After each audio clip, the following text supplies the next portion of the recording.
The Giants have made their second third-round selection of this draft. It's the number 81 pick of the process. It is Cordell Flott out of LSU, a cornerback who goes 6 feet, 175 pounds, and ran 4.5 at his pro day. Guys, it's obvious the Giants did want to add depth to the secondary at some point during this process. They finally got somebody. Yeah, certainly a position of need. You can't have too many corners. We talked about that earlier on tonight. I think for a guy like Cordell Flott, when you look at him, he was a slot corner mostly, but he could play all over the place. I think at 175 pounds, this is a guy that's going to get bigger. He can put on some muscle, put on a little bit of weight, get a little bit stronger, but very fluid in his movement. When you talk about some of the things that he does really well, look, really great at reading routes and breaking on the receiver. So I think for the Giants to get a corner, look, Darnay Holmes, they drafted him 2 years ago. He had flashes in the slot, but when you can have somebody that's versatile, he can also fill in at safety. I know that's something that Wink Martindale will love to have, and it's certainly something the Giants have coveted. No doubt about it. You talked about it right from the get-go. What were the terms that Joe Schoen and Brian Diehl used? Versatility. When it comes now to him, he's not only played the outside corner, but as you said, plays the slot primarily, played split safety, and he's played down in the box. So he's done everything that the LSU program has asked him to do. You want to talk about competition in practice? I'd say Jamar Chase and the players that he faced in practice on a day-in and day-out basis have provided him the experience that he's going to have in the NFL. But as you said, Shaun, when it comes to this team and when it comes to this defense, one of the issues in 2021 was having to play more zone than man. Now you see the versatility of the back end of this defense. It's going to allow you the flexibility to be bracketed, right, and the way that you're going to design your coverages with the pressure packages that Wink Martindale is going to have. One of the things that he has is length. And we all know that is a really good thing for a corner to have because it allows you that makeup situation where, hey, if you're a tad late getting in there, you can close, and with the length, you're able to knock the ball away and do some damage on the defensive side. If you don't have, the long arms, you're hampered. That's a problem. Yeah, certainly long arms when you're outside and you're in man coverage, press coverage, that definitely helps. I think when you look at the production, just one career interception, the interesting aspect with that is he had a lot of pass breakups, but not a lot of interceptions. So a lot of times, look, young corners want to just bat the ball down. Yep. Sometimes you got to work on instead of batting the ball down, if I can catch it, make a play. Now it's our ball. Now it's not just third down. So I think for him, I'll be really curious to see how he fits into this system. And you play down at LSU, you're playing a complex system. You're not playing cover 3 the entire time. And obviously in college it's different because the hashes are so much farther apart. So you have boundary corners and you have field corners. Obviously Derek Stingley being on the other side, I'm sure he saw a lot of action because people didn't want to throw that way when Stingley was out there. Sure. But I think for the Giants, this is absolutely for them getting somebody that can help compete. We know that James Bradbury, there's been discussions about a possible trade with him because of his high cap number. So anytime you can add somebody, on the heels of possibly losing a starter corner, this could be a good opportunity for Flott. Yep. All right. Speaking of the Giants hierarchy, Joe Schoen and Brian Diehl are getting ready to speak about their latest selection.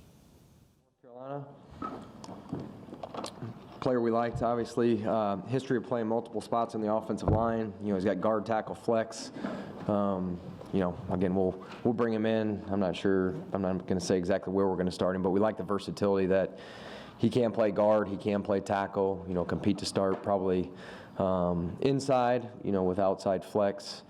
And then Cordell Flott is a guy we liked out of LSU. Athletic kid, versatility again, play inside, outside. Both kids we spent a lot of time with throughout the spring, and we're happy to have them.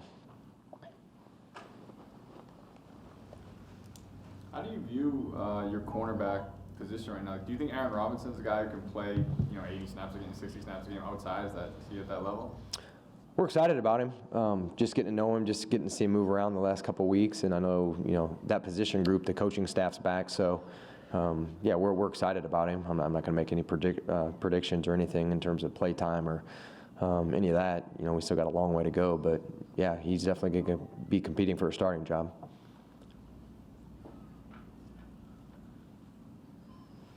Josh, in games would switch spots. Yeah.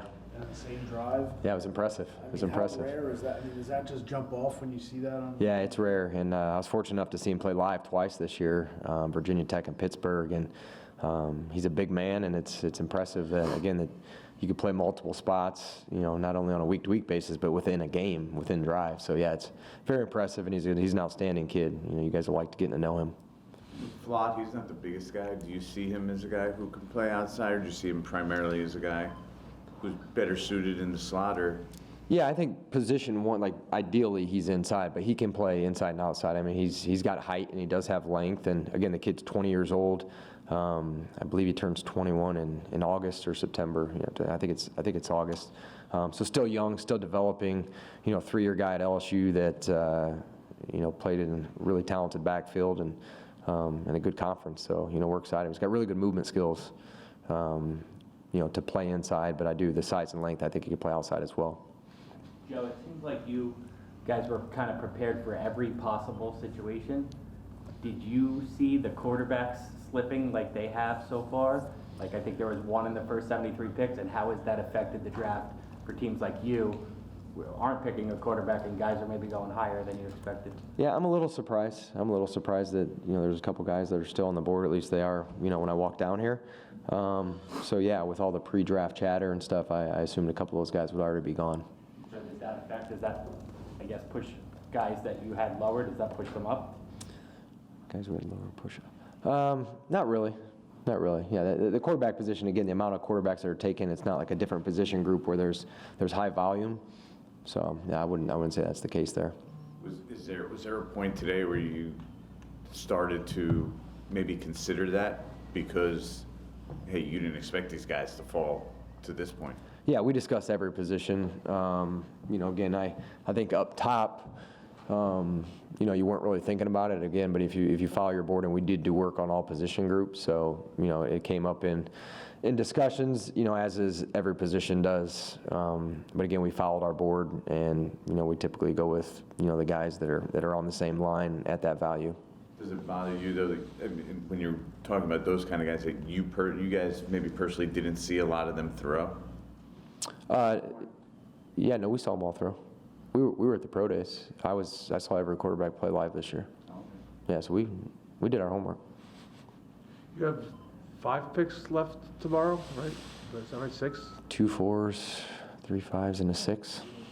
What do you want to accomplish tomorrow? You traded back and you picked up those pieces. What do you want to get out of tomorrow? Yeah, continue to build depth. Depth is important. Whether it's backup role, compete for a starting role, or special teams. 4th down is going to be important to us as well. So just continue to build depth and competition. How realistic is it, I don't know, that you make all 6 of those picks, or do you feel like you have the ammo that you could trade up now and maybe, go get somebody? Yeah, we could do either or. Again, it's, draft picks are currency. It allows you to move up, down, whatever you may do into next year, if something happens. So it just gives you flexibility throughout the draft. So, I can't really predict it right now, but there are still guys on the board that we like. Joe, are you surprised a market for James Bradbury hasn't materialized maybe as much as you might have expected a couple months ago? No, I mean, we've had conversations about James. Teams have called. He's still a good player and a good person. So, the market is what it is. Have you received more interest during the draft? No. We didn't really ask you directly about Daniel's option. I think we asked how it affected the draft. But why didn't you exercise it? I mean, it's obvious, but it was the best decision for the Giants. After our conversations, that was what we came up with for the best decision for us right now. Brian, will you look, assess, after today and tomorrow morning and say, all right, we kind of need these positions, you know what I mean? Maybe not these players, but can we kind of look a little bit about these positions that we didn't address, you know what I mean, with these 6 picks? Yeah, we have conversations, after every day of the draft relative to where we've set the board and needs. And if those 2 match, that's a great thing. We're going to try to acquire as many good players as we can to try to make us competitive as we can. Brian, how do you see the tight end role in your offense? It just depends. What, player? Yeah, it depends on who we have. Yeah. So again, we have. There was times last year we played with 5 receivers. There's been times where we've played with 3 tight ends, sometimes 4 tight ends. I think when you put together an offense, you try to build it around the strengths of the players that you have, And if that's a bunch of receivers, it's a bunch of receivers. If it's one tight end, it's one tight end. You know, there was games last year we went to the game with one tight end, one active tight end. I think probably the last 5 or 6 weeks of the season. So based on who we have, and look, there's a long time to build our roster too. It's not just the draft. We have, you know, a while here. There's a lot of different things that can happen. Joe, what do you look for in terms of traits out of a linebacker? Traits out of a linebacker? Yeah. Outside or inside? Inside. Inside, instincts, athleticism, range, speed, you know, again, leadership, communication. Anything else? Nakobe Dean is a guy, an inside linebacker. A lot of people expected to be taken early in this draft. Did you guys consider him? There's been talks about him being flagged by a bunch of teams. And what did you? How did Yeah, you there's guys a handle reason that? he's dropping. I don't know what's all out there, what you have, but you know we can't really, you know, talk much about that. But yeah, there's a reason he's fallen, I think, and you know he's a great kid. He had a great career, and I'm sure he'll go shortly. Okay. All right, man. Thank you, ladies.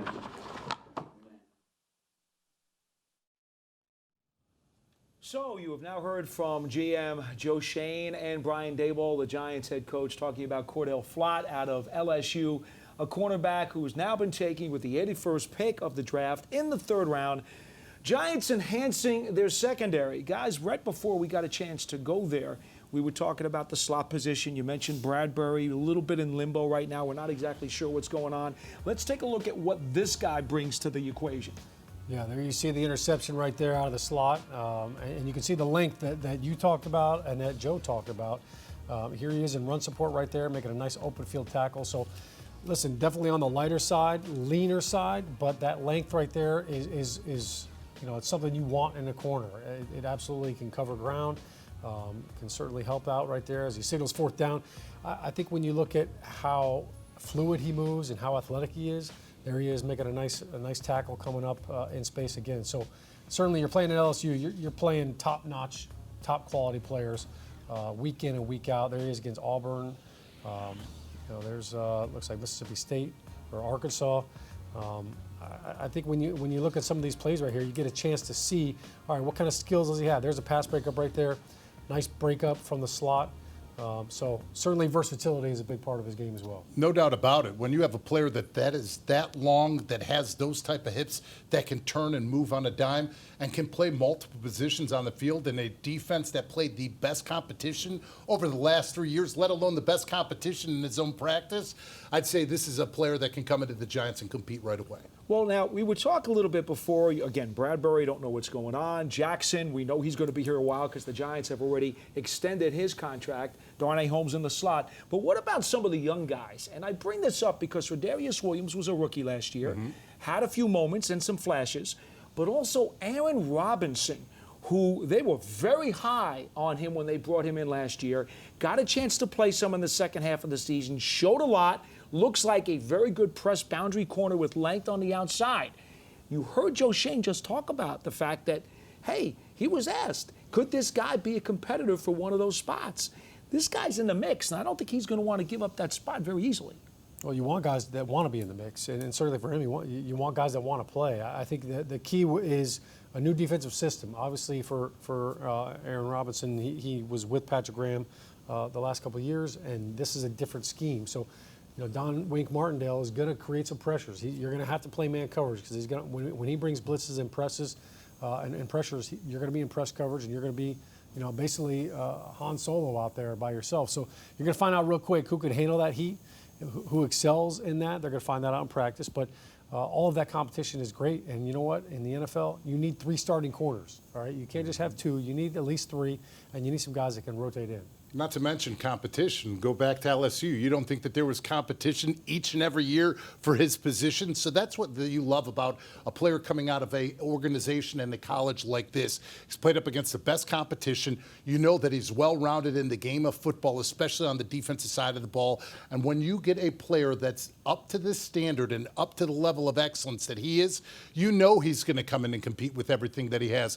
And yes, there may be players there, but what do you love about this The more players you have, the more versatility that you can have, and the more pressure packages that Wink Martindale can create. Because what do you say? What's the best pass rush? Is a coverage. What's the best coverage? Is the pass rush. When you can have those two in tandem, that's when your defense is as effective as it can be. The other thing we all know is that rookies, especially guys who may not be #1 picks, have the best chance to get on the field the quickest during special teams. Yep. And you know, a defensive back from LSU, this guy is going to be a hitter on special teams. And Thomas McGahee is still here as the special teams coordinator. He's one of the best in the league. I'm sure he's going to find a way to use this guy. Oh, yeah, you got a guy that with that kind of length and runs a 4.5 40. You're going to find a way, whether it's gunner, whether it's vice, whether he's on the kickoff team. We showed some of the highlights right there, so he's not scared to come up and tackle. Does a great job in space. That's what special teams is all about. Can you handle space? Can you tackle in space? It's a change of possession play, so you need as many athletes out there as you can get. Wink Martindale's scheme, we get another look here at some of Flott's highlights once again with a nice pick as he climbs the stairs. Wink Martindale's scheme, David, very interesting because, last year and even the year before under Patrick Graham, the Giants did a lot of disguising in the secondary, which can get very confusing for defensive backs such as Flott coming in as a rookie. Wink Martindale does more of his scheming and disguising in the front seven because he's trying to mess with the offensive line's heads. And I wonder the different style of either mixing it up in the back or mixing it up in the front. How do you compare and contrast that? And is it an easier system to learn? Well, I think it's just based upon the way that you're going to go in because each and every game plan is going to be different based upon the offense that you're going to go up against. But one thing that you do know is when you disrupt the timing and the tempo of an offense at the line of scrimmage, not only do you have to now take the quarterback where he's sliding protections and trying to adjust the calls at the line of scrimmage, but now all of a sudden, do you have to have your running back stay in? Do you have to have your tight end chip? Now all of a sudden, is that timing going to affect the wide receivers on the outside? That's all you're trying to do pre-snap, is if you can get that beat and if you can get that offense on one step back, now all of a sudden you're the one dictating the tempo of that team and of that game, and that's where you get aggressive offense. These two picks here in the third round, numbers 67 and 81, happen to be the places where the Giants knew they were going to be coming into today. Unlike some of the other situations where they wound up trading, I don't know exactly what's going to happen tomorrow in the third day of this draft, but the Giants now have 6 selections. And let me read them to you, fellas, because they're going to be trying to figure out how to add depth to this roster. They're at 112 and 114 in the 4th round. They're at 146, 147, and 173 in the 5th, and they're at 182 in the 6th. I'm guessing, just based on the needs that we've discussed, a tight end's going to be in there somewhere. I'm not sure what the other positions are going to be, but I think we'll see a tight end. Yeah, I think it's inevitable that they're going to try to add that depth to the roster. You heard Brian Diehl talking about, hey, look, I'll use whatever we need to do. If it's 4 wide receivers, fine. But I think tight end, absolutely. I could see them taking another corner. As well as linebacker. I think you can never have too many linebackers on your roster. They're usually core special teams players as well. So I could see a couple of those guys going. Yeah, and going back to the tight end position right now, Ricky Seals-Jones is the tight end on the roster. But when you go back to Buffalo in 2021 and their time under Brian Diehl, Tommy Sweeney was the big jumbo blocking tight end. Dawson Knox was the receiving. That's where now you have to get that other piece to the puzzle right now for 2022. Yeah, Jordan Akins also coming over from Houston, but he just got here. Yep, just barely got here. inked dry on his contract. Another tight end on the team. Do want to ask you folks about the running back spot, though, because that has not been addressed yet. Saquon Barkley has had injuries, but we know he's healthy and ready to go this year. They do have Matt Breida. They brought him in, of course, as a free agent from the Buffalo Bills. But I think a lot of people also thought that the Giants might add a running back somewhere. Would you expect to see one perhaps in the 4th round tomorrow? Yeah, I think they could easily jump on one late in, either in the 4th round or even in the 5th or 6th round. And I think when it comes to running backs, especially when you're thinking about, not just for game day, but you need guys that you can develop because, look, running back by committee is the way that the NFL is trending. So, there could be games where you need 2 or 3 guys, and sometimes you may have a specialty back who comes in on 3rd down. I think there's definitely a need for that, and I could certainly see them add another running back. And I think exactly what Joe Schoen and Brian Diehl talked about was they moved back in order to fulfill that depth. So you think about an extra spot at 114 and that extra spot at 146. It's going to allow you to select not only just the best players available at that spot, but that at that point you can pick on need based upon where your draft board is as well.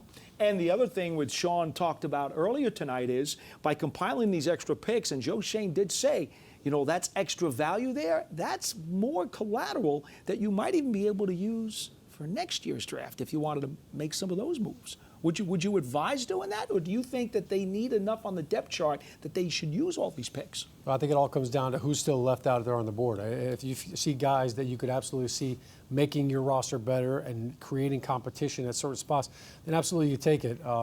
Look, with the compensatory picks too, you could always add more picks to it as you lose players in free agency. You know, for the Giants, they're in a good place because they have options. Yeah, and figured this isn't the end of it. Figure there's a whole nother day of the draft, and then there is the free agent frenzy come Sunday. And we all know what that's going to take. And once you start getting into that, then as we go into OTAs and minicamp, you always know going into training camp, there's going to be that big veteran cut down. You're going to have your opportunities to pick who you'd like. That is correct, and the Giants don't have a pick in the 7th round, the only one that they do not have a selection. And there he is, Cordell Flott, out of LSU, defensive back, corner, now with the New York Giants. A rookie's just been picked here at number 81 in the 3rd round. Congratulations. Welcome to Big Blue. How surprised were you that the call came from here and not from another team? I was actually very shocked. It's actually a blessing to be able to be in this position. You know, spending this call from the Giants, I actually had a great time when I was up there on the visit. Got along well with the coach, so quite feel like I expected, but also didn't. So it was actually a blessing. Cordell, it's Paul Dottino with Shaun O'Hara and David Diehl, Super Bowl champion lineman with you. I know they got some advice for you because when you come here, there's a lot of expectation. Yeah, Cordell, congratulations. Welcome to Big Blue. Listen, I got to talk about the thing that's hanging from your necklace right now. All right, talk to me about that nickname. Is that Flock? Yeah, Flock. It's a nickname they called me when I was growing up. So I just chose to get it on my chain and reward myself with something. Well, one thing we don't have to worry about is the versatility that Coach Jones had you using at LSU, playing outside, slot, inside the box, split safety. Just talk about that versatility and what you're going to bring to the New York Football Giants. Yeah, like you said, with the versatility, that's one thing I take pride in. You know, I love doing that. I love being able to take the next spot up for the team, whichever is needed. But coming from that standpoint, with Coach Corey Raymond at LSU, you know, he always told me, if you learn one position, you got to learn how to do all of them. So, and being in this draft pick, that's one of the reasons that I was able to get picked up. So I'm excited for it. Cordell, before we had you come here on the video call, David Diehl said, look, this guy's practicing against LSU receivers on a regular basis, and God knows the conference with the receivers that you had to deal with during the course of your collegiate career. Could you talk about some of those challenges and how you believe that helped you develop?